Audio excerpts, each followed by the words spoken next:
Shalom, estem ja molt a prop dels 10 dies del penediment, que van des de Rosh Hashanah i Yom Kippur. Rosh Hashanah és l'any nou jueu i Yom Kippur és el dia del perdó, el dia en què el Creador ens perdona per totes les transgressions que hem comès amb ell. Però bé, les transgressions que hem comès amb altres persones, les errades que hem comès en la relació que hem establert amb altres persones, aquestes les hem d'expiar personalment, hem de demanar perdó personalment. Per altra banda, avui som el dia 25 d'Elul. El 25 d'Elul és el dia en què Déu va crear l'univers, en què va iniciar la creació de l'univers.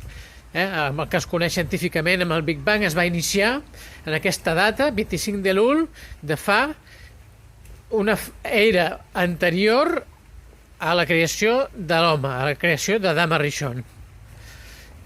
Ara podem pensar quina relació hi ha entre els 10 dies del penediment i el perdó que demanem a Déu i que hem de demanar a les persones i el 25 d'Elul, la data que estem avui. La relació és molt bonica.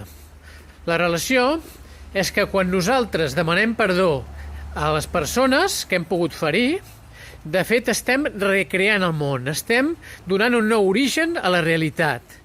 Primer, a la realitat personal nostra, però bé, la realitat personal nostra s'extén, fa unes branques, ramifica a totes les altres persones, que al seu torn també poden perdonar i poden ser perdonades pels altres.